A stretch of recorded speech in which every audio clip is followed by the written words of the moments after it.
Genesis, Exodus, Leviticus. Vandag kyk ons na die derde boek van die Bybel, Leviticus. Dalk een van die boeke wat ons baie min lees en baie min van weet.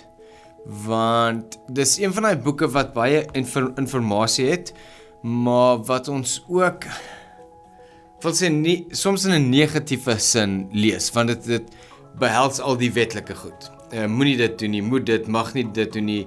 So, Leviticus is dalk een van die boeke wat ons dink nie regtig van toepassing is op ons van vandag nie, want die Nuwe Testament sê juis vir ons dat ons nie meer onder die wet lewe nie. Paulus in Galasiërs 6 is eintlik baie erg daaroor. Hy vra vir die mense in Galasiërs, in Engels sê, who has bewitched you? Wie het jou getoer dat jy weer teruggegaan het na die ou wyse van lewe wat dan die wet is. Ons lewe dus dan onder Christus.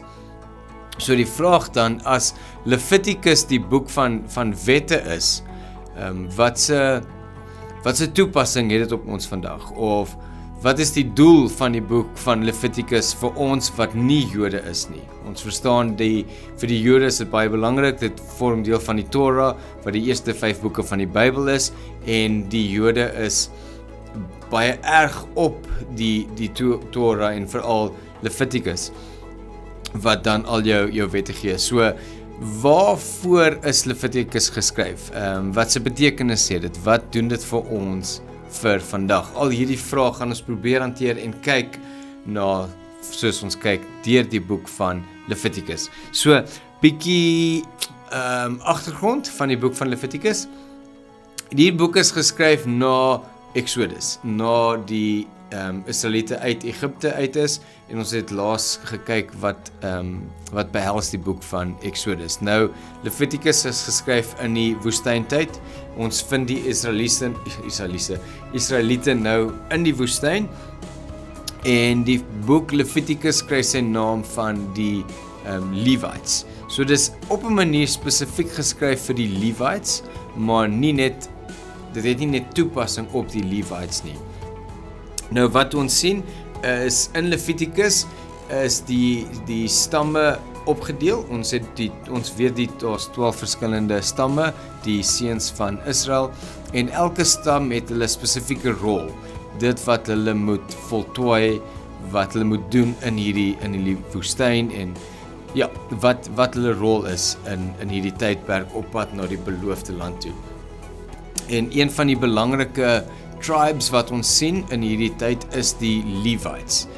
Die Levites is al die mense uit die stam van Levi, een van die kinders van Israel. Abraham, Isak, Jakob, wat dan Israel genoem word. So, wie was die Levites? Wie was die Levite? Die Levite was die mense wat verantwoordelik was vir die aanbidding van God. Hulle was die priesters en die hoëpriesters het uit die Levite uitgekom. So die priesters was Levite, en dan ook die aanbidders, die mense wat verantwoordelik was, soos ons gesê het, vir die aanbidding van God. Nou, hoe het dit gewerk? Hulle het die tabernakel van God gebou in die woestyn daar waar hulle was. En hierdie tabernakel, ons het gesien dat in Egipte het die Israeliete nie regtig hulle eie identiteit gehad nie. Hulle het probeer vashou aan dit wat weet hulle was, en hulle het uit Egipte uitgegaan in die woestyn in die Exodus, en so sien ons dat God weer die Israeliete se identiteit kom herstel. En deel van hierdie herstel van die Israeliete se identiteit is die feit dat God vir sy mense is, dat God by sy mense is, dat die Israeliete God se mense is. So as die Israeliete dan God se mense is dit net natuurlik dat God by hulle wil wees. En die teken, nie net die teken nie, maar die teken in die eerste plek van God wat by sy mense is dan die tabernakel. En dis belangrik te onthou, soos wat ons aangaan na die Nuwe Testament en wanneer Jesus kom, dat die teken van die tabernakel is dat Jesus nou by sy mense is. So, waar ook al sy mense gegaan het, die tabernakel het saam met hulle gegaan, en dan waar ook al die tabernakel was, is waar God was. So as ek die tabernakel saam met my gevat het, en ek het daai tent opgeslaan, dan het ek vir God 'n plek gegee. En daai tabernakel en alles rondom dit was die verantwoordelikheid van die Lewiete, van die Levites.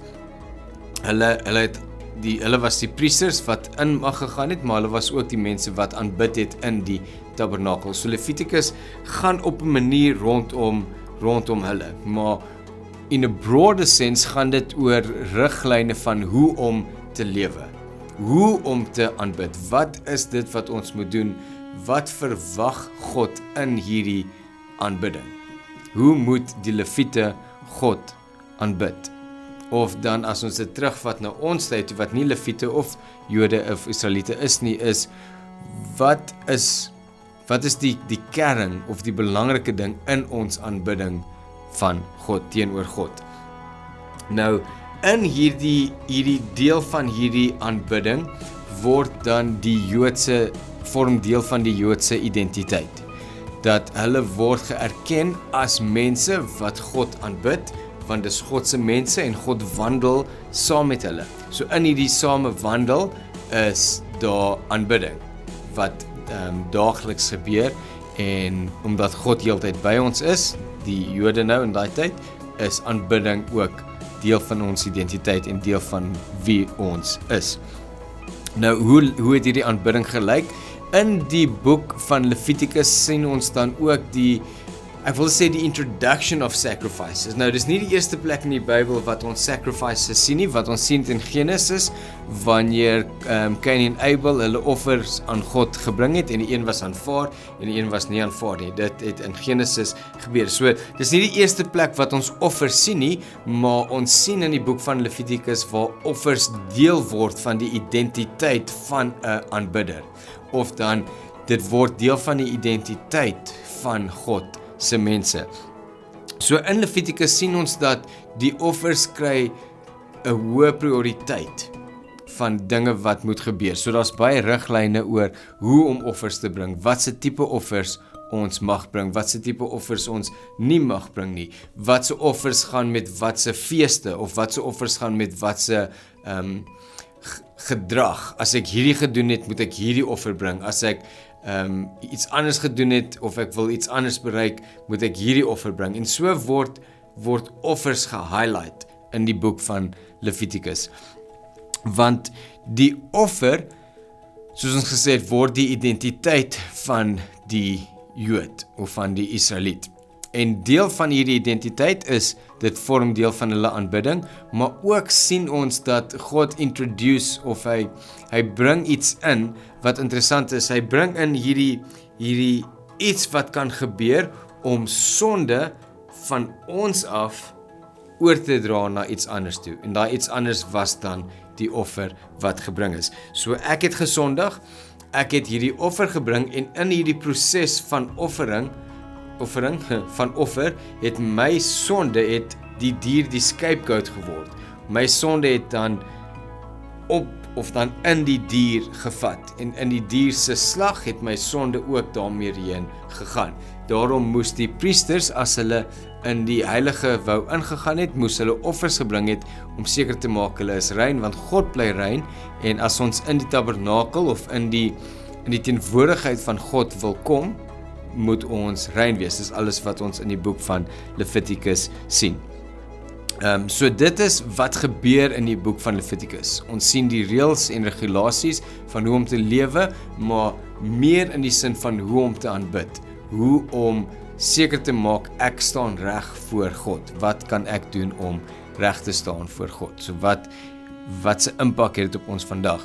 Die offers is nie dieselfde nie, maar die konsep bly dieselfde. Daar moet 'n offer wees, sodat ek in God se teenwoordigheid kan kom. My sonde moet oorgedra word aan iets anders, en daar moet aanbidding wees in hierdie proses. En daarom was die offer van Jesus in die Nuwe Testament, kan ons sien as die grootste vorm van aanbidding gewees. So wat is die boodskap dan van Levitikus? In Levitikus sien ons die boodskap van sanctification.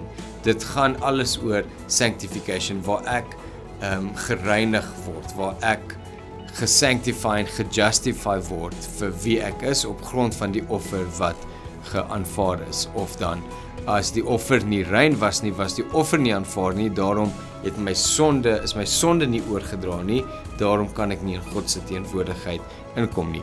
So, moenie te veel fokus op die details van die wette nie, fokus meer op die principle, of die boodskap, of die representation van die offer en wat uitgebeeld word deur dit wat geoffer word. Net om dit op te breek, is Levitikus opgebreek in vier wette, die 4 gedeeltes. So hoofstuk 1 tot 7 breek dit op in die sacrificial offerings. Ek weet nie om anders dit wil, die office of sacrifice, die offers wat ek offer. 8 tot 10 gaan oor die wette van die priesters. So, wat moet die priester doen? Hoe lyk die priester? Hoofstuk 11 tot 16 gaan oor die wette vir reinigheid. Wat moet ek doen om rein te wees? Hoe lyk 'n rein lewe? Wat moet ek offer? Wat moet ek doen? So dit gaan alles oor die wet van reinigheid. Dis hoofstuk 11 tot 16.